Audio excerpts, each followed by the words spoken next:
Hello and welcome to UGC NET literary sphere. So guys, आज की जो video है, इस वीडियो में मैं आपके लिए assistant professor, professor, associate professor और नॉन टीचिंग स्टाफ की कुछ वैकेंसीज हैं जो आप लोगों के लिए लेकर आई हूँ।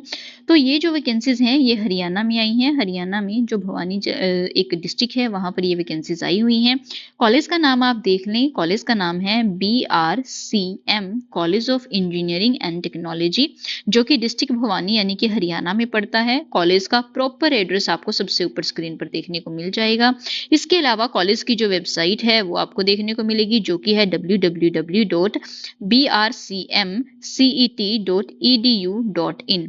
इसके अलावा आपको कॉलेज की जो ईमेल आईडी है वो भी यहाँ पर प्रोवाइड की गई है, जो कि है jobcet@brcm.edu.in।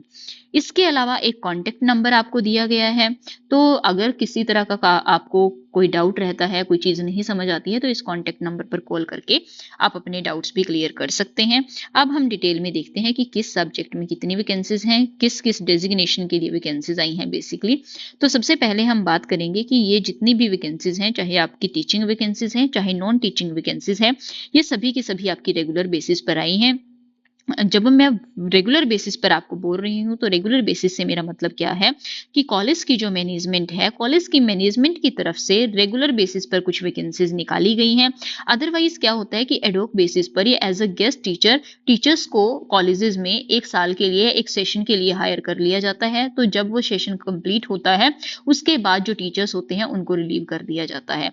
तो जब ये रेगुलर वैकेंसीज निकलती हैं, तो रेगुलर वैकेंसीज में क्या होता है कि आप लोगों को सेशन कंप्लीट होने के बाद रिलीव नहीं किया जाता है, आप लोगों की जो सर्विस है वो कंटिन्यू रहती है। ठीक है ना। तो इस तरह ये आपकी रेगुलर बेसिस पर वैकेंसीज निकाली गई हैं कॉलेज की मैनेजमेंट की तरफ से। ये कोई गवर्नमेंट पोस्ट नहीं है। ठीक हो गया जी। अब हम देखते हैं कि किस किस सब्जेक्ट में कितनी वैकेंसीज हैं, प्रोफेसर की कितनी है, एसोसिएट प्रोफेसर की कितनी है।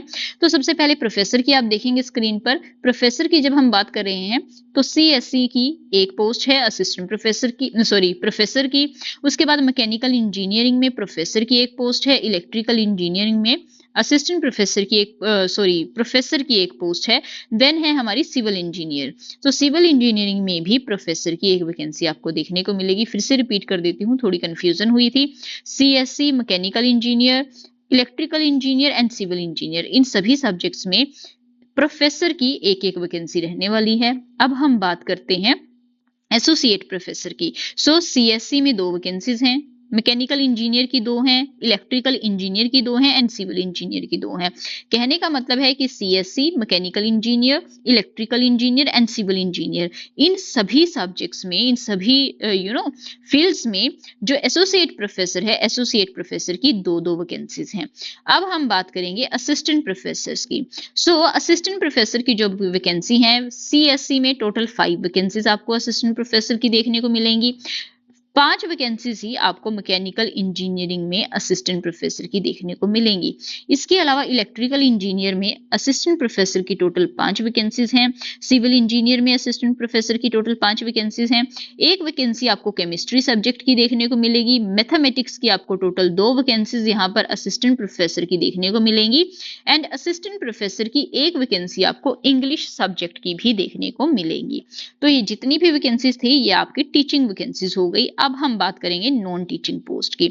जो नॉन टीचिंग है, उनमें लाइब्रेरियन की एक पोस्ट रहेगी, सुपरिटेंडेंट की एक पोस्ट रहेगी, जूनियर लाइब्रेरियन की 2 पोस्ट हैं, हेड क्लर्क की एक पोस्ट है एंड लाइब्रेरी अटेंडेंट की भी एक पोस्ट आपको यहाँ पर देखने को मिलेगी। इसके अलावा इन्होंने बताया है कि जो भी आपकी सैलरी होगी, जो क्वालिफिकेशन, एक्सपीरियंस, जो कुछ भी है, वो AICTE UGC MDU रोहतक के नॉर्म्स के अकॉर्डिंग रहेगी। एक चीज पहले आपको बताना था जो मैं भूल गई, कि ये जो कॉलेज है, ये जो MD यूनिवर्सिटी है उससे एफिलिएटेड कॉलेज है, राइट। अब हम देखेंगे कि आप लोगों ने इन वैकेंसीज के लिए अप्लाई कैसे करना है। अप्लाई करने के लिए आप लोगों को क्या करना होगा कि ये जो कॉलेज है, कॉलेज की ऑफिशियल वेबसाइट आप देख सकते हैं ऊपर, मैंने पहले भी आपको बताई थी। कॉलेज की ऑफिशियल वेबसाइट पर आपने जाना है। कॉलेज की ऑफिशियल वेबसाइट पर जाकर आपने वहां से एप्लीकेशन फॉर्म डाउनलोड करना है टीचिंग के लिए अप्लाई कर रहे हैं तो टीचिंग वाला करना होगा, और नॉन टीचिंग के लिए अप्लाई कर रहे हैं तो नॉन टीचिंग वाला अलग से फॉर्म मिलेगा, वो आपको डाउनलोड करना है। तो बेसिकली आपने क्या करना है, कॉलेज की वेबसाइट पर जाकर एप्लीकेशन फॉर्म को डाउनलोड करना है। जो लोग नियर बाय एरिया से हैं वो कॉलेज में किसी भी वर्किंग डे पर जाकर कॉलेज ऑफिस से भी जो एप्लीकेशन फॉर्म है वो रिसीव कर सकते हैं। सो एक बार आपने जो एप्लीकेशन फॉर्म है रिसीव कर लिया, उसके बाद आपने क्या करना है, उस फुल फॉर्म को अच्छे से फिल करना है। कोई भी ऐसा कॉलम नहीं होना चाहिए जो रिक्वायर्ड है और आप उसे फिल ना करें। सो सभी कॉलम्स को अच्छे से फिल करें। उसके बाद आपके जितने भी टेस्टिमोनियल्स हैं, लाइक आपकी जो टीएमसीज हैं, आपके जो एक्सपीरियंस सर्टिफिकेट्स हैं, उन सब की आपने एक एक फोटोकॉपी, और वो जो फोटोकॉपी होगी वो विजिबल होनी चाहिए। सो एक एक विजिबल फोटोकॉपी आपने अपने एप्लीकेशन फॉर्म के साथ अटैच करनी है, और उसके बाद उस एप्लीकेशन फॉर्म को विद डॉक्यूमेंट्स आपने कॉलेज में चेयरमैन के नाम पर सेंड कर देना है। ये जो आप सेंड करेंगे ये आप या तो थ्रू रजिस्टर्ड पोस्ट सेंड करेंगे या फिर बाय हैंड आप कॉलेज में सबमिट करा के आएंगे। ये हो गया कि आपने कॉलेज में कैसे अप्लाई करना है। कॉलेज में तो आपने अप्लाई कर दिया, बट उस चीज के साथ आपको एक चीज और माइंड में रखनी है कि आपको जो हमारी एमडी यूनिवर्सिटी है वहां पर भी अप्लाई करना कंपलसरी है।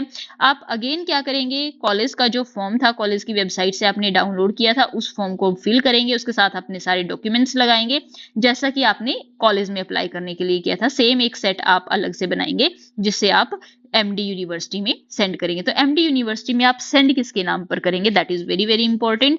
सो आपने क्या करना है, dean colleges development council MD university Rohtak, इनके नाम पर आपने अपने उस एप्लीकेशन को सेंड कर देना है।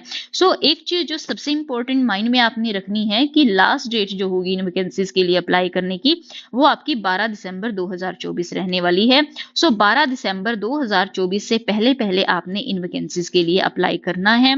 इन्होंने सबसे लास्ट में एक नोट डाला हुआ है जिसमें इन्होंने लिखा है कि सिर्फ जो एलिजिबल कैंडिडेट्स होंगे और जिनका जो फॉर्म है वो इंस्टीट्यूट में और जो यूनिवर्सिटी है वहां पर ड्यू डेट से पहले पहले सबमिट किया जाएगा, सिर्फ उन लोगों को ही इंटरव्यू के लिए कॉल की जाएगी।